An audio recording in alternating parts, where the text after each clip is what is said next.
Alright, so wanted to do just a real quick walkthrough of how I got my jet ski configured and set up for offshore fishing. As you can see, got a lot of custom aluminum work up front here, and then aluminum work here in the back for kind of a modular system. What I'm going to show you on this setup is for offshore. This is typically the setup that I run if I'm going to go out after tuna, or going to be going 20 to 40 miles offshore and need to take some extra gas with me. And then once we're done going through how I configured this one, we'll show you a lot easier way and less expensive way of configuring a jet ski to do it for yourself. So real quick, if we bring the camera up here and look, so what I've done is I've got a fixed mount VHF radio, fish finder. I like to shoot the transducer through the hull. So inside the ski here, what I ended up doing is I found a spot kind of in the back corner. We won't be able to see it without disassembling more of the ski, but basically back in this back corner right underneath here is where I have the transducer shooting through. Great spot. There's just fiberglass. It shoots right through all that stuff. Then hand me that. If we look right in here, what I've done is I got the add a battery kit and a fuse distribution box, and kind of in the back, and we'll go over this in a separate segment later on. Kind of in the back here underneath behind the box and whatnot is where I have an auxiliary battery put that runs all of my accessories and electronics and whatnot. Here I got a switched panel for running my navigation lights. I wired all that stuff in with access to the fuses here, access to the fuses here, so on the water if I blow a fuse I can get to it and make sure I carry a box chock full of different fuse sizes for stuff. Fish storage boxes up in the front corners, holds either two of the thinner Plano boxes or one of the wider ones. Obviously got cup holders. They're great for holding gear on the water, or obviously a drink. Up front, safety's kind of a big deal offshore. So up front here I got some expired parachute flares, but they're still really good.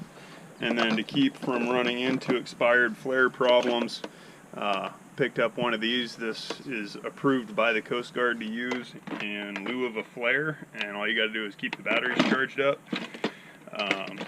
First aid kit inside of there, all inside of a waterproof box ready to go. Fire extinguisher, got a tow rope ready to go in case I need to tow out on the water. I don't have it on right now, but it's always a really good idea to leave a small tow rope attached to your front hook and have it tied off here or inside your compartment somewhere where you can get to it on the water. So if you need a tow, you don't have to jump in and swim around to the front and hook up a tow line to your front anchor. It's already pre-attached and you can just grab it from the top up here. Antenna, I went with a 8-foot antenna, fiberglass antenna when I first put all this together.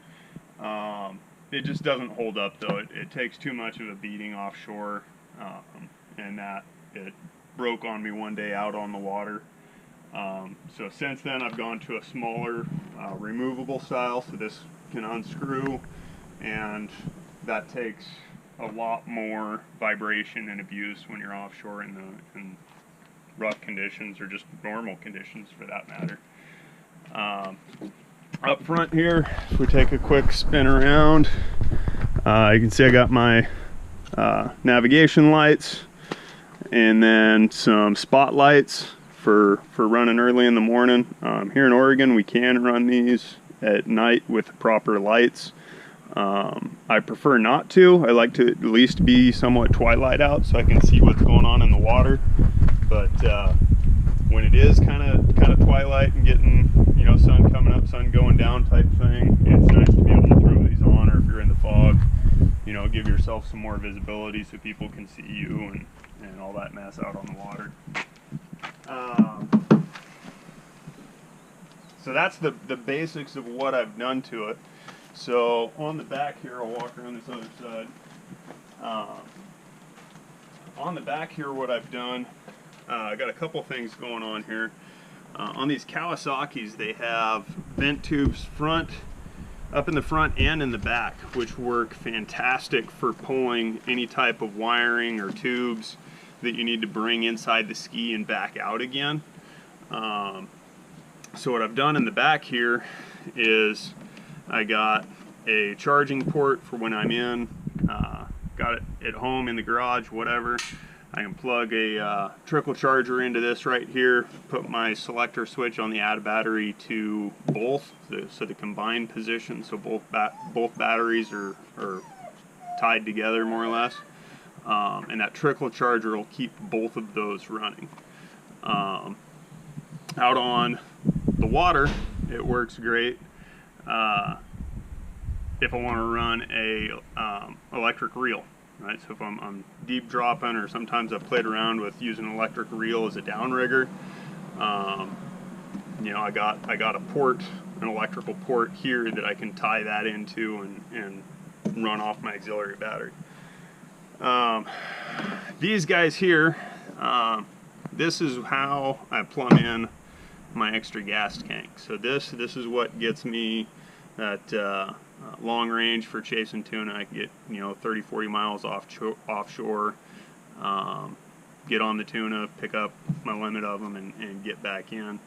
Got just shy of 10 gallons extra gas here.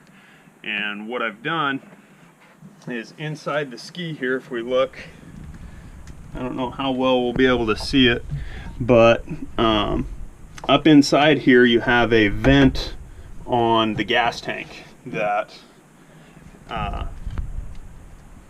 as you have a full level in the gas tank and it starts to empty, that empty air has to refill with something, right? So it refills with air, and there's a vent tube that comes in your ski that does that. So as you're using gas and you're creating a vacuum, it's pulling in air from up in front of the ski on the inside there.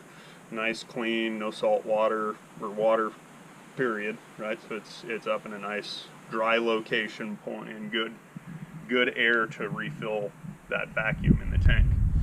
So what I did is I cut that line before the check valve, right? So between the tank and the check valve, I cut that line and then ran that back here to these fittings. And what I can do from here is I unplug these guys, and the tank vent, which is this one, I can plug into the pickup tube,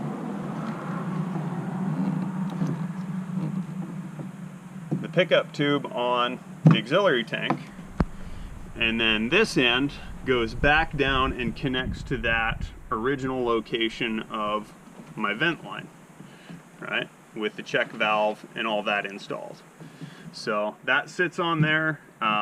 Depending on the type of tank you get, you got to cap off and plug the normal vent of your auxiliary tank, because you don't want this venting by itself. You want it pulling vented air from inside the ski where the original manufacturer wanted it being pulled from. You'll get good, clean, dry air being vented in there.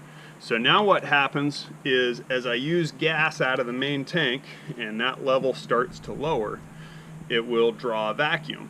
As soon as that vacuum's high enough, it pulls on the vent line, which is my pickup tube of this. So fuel starts to flow through this and creates basically just a siphon that automatically keeps my main tank full. As the fuel level in this starts to lower and it needs to replace that with air, it pulls that air in from the original vent location inside the ski. So that then pulls in here, air fills in, and the whole time you're running out, you're using the fuel in the auxiliary tank. Because as you're burning the fuel out of the main tank, the auxiliary tank is just siphon feeding in, keeping your main full. You don't pop open your gas cap on the water. There's nothing. You don't have to do anything. You just set this up before you leave the dock, take off. This thing will automatically, your auxiliary tank will automatically siphon empty. If you run into problems with it, you can just, you know, unclip these, clip this back together, and you're back to running just your normal system on your tank. It's also not a bad idea to carry around a short tube with a hand bulb pump with the right fittings to clip in between these 2 points here, so that way you can hand pump and transfer fuel if you need to, either into your fuel or into your ski or into somebody else's ski, if that becomes a thing.